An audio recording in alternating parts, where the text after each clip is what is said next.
Hey, what's up you guys? Bloody Jacob here to bring my weekly review of The Walking Dead on AMC. This week we've seen Season 7, Episode 13, which was called Bury Me Here. And what I was expecting to be sort of just an okay, sort of just continuing to build up into the finale and start of Season 8. Turned into a pretty good episode, one that I enjoyed and got a little bit more out of than I was expecting. I did really like last week's episode, Say Yes.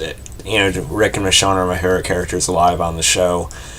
So to get an episode sort of focusing on their relationship, how it works, and just get a lot of nice moments between them, both emotional and just sort of, them connecting and working. For me, it was a really nice and fun episode. And this one is different. I didn't like it quite as much as that, but this still turned out to be a more important episode than I thought it would be. Because, like I said, I was expecting it to be sort of more of the, just them getting ready for the war, which it kind of was. And you could argue that this was still like another filler or setup episode. I wouldn't call it filler so much because we do get some important stuff in this. But you could say it is another setup episode, obviously. Important stuff, of course, with the kingdom finally deciding, to go against the saviors, join the hilltop in Alexandria. But we also got some really good character ones from Morgan, and we'll talk more about that in a couple minutes here.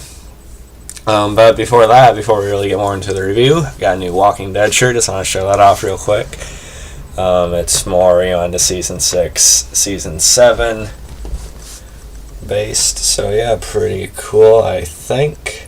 Just wanted to show the logo there. I think it's pretty cool. You got Negan at the top, and then you got Rick, Michonne, and then Daryl at the bottom, and the motorcycle going into the teeth of the skull.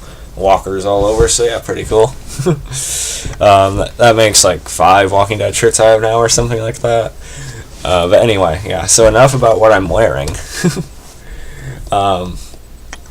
We'll talk about the Morgan stuff in a second, but another focus in this episode is also Carol. She clearly realizes that things didn't go as perfectly against the saviors as Daryl was saying. Daryl telling her that everyone's fine, that they took him out. Is more so because he knows how on edge Carol is. He knows what sort of mental state Carol's been in for quite a long time now. So he didn't think it would be best to put that in her mind completely right now. The truth of it.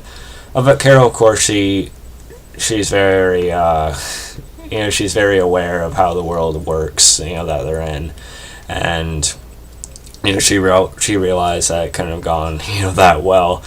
So she questions it throughout the episode. We get some decent Carol stuff. I say this every time, but Carol's never been one of my favorite characters, really. I haven't bought into her nearly as much as everyone else. But I've appreciated her development, especially from where she started in Seasons 1 and 2 to how she's gotten stronger as a person. I just don't buy into the whole Rambo part of it necessarily. But most like Bride always has done an excellent job. And we get a great moment between her and Morgan at the end of the episode. But of course, this episode sort of launched off of a routine supply drop. Their supply deal with the saviors. Their offering, and Benjamin, he ends up getting killed. Morgan's been sort of taking him under his wing a little bit. Training him with the sticks and everything. And so he's become a protege in a way. But really what happens is that they get there, everything seems, normal, week-to-week thing, until they're one box short for some reason.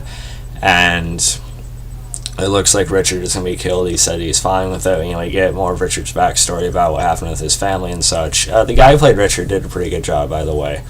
More so he's more so one of those, seasoned characters, but at the same time, I think the actor did a good job for the time he had. But it turns out to be this whole setup by Richard to instigate the start of the war between the kingdom and the saviors, to get something going, because he's been as desperate to fight against them as anyone. And so he basically sabotaged their deal that week, and it ended up getting Benjamin killed. He may have not wanted Benjamin to get killed. He definitely didn't. He would have, got himself killed to know that they would be fighting against saviors afterward. But at the same time, it was still him, that caused this situation to go as sideways as it did. There still might have been some tension, but, wouldn't have gone this badly if he didn't orchestrate, the little bits of it missing that he did. And this causes Morgan to snap. We haven't seen him go this dark, in quite a long time, actually, since the flashback with Eastman. And we haven't seen him like that in the present day since season 3, that Clear episode. And we get some really cool flashes, or brief little flashbacks as his mind's just, twisting again. He's going more back into that behavior of how he was when Rick found him in season 3.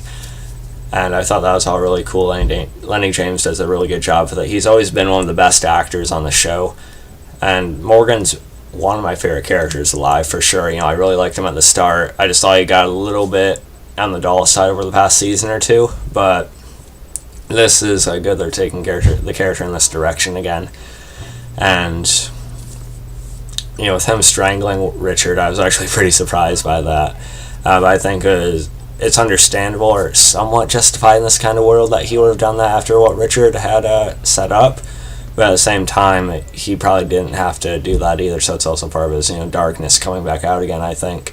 And then when Ezekiel's trying to talk to and Morgan, he's talking to Benjamin, but he says Dwayne, Dwayne, of course, being the name of his son, you can see how his mind's sort of getting a little turned again, And so I thought that was all psychologically pretty interesting.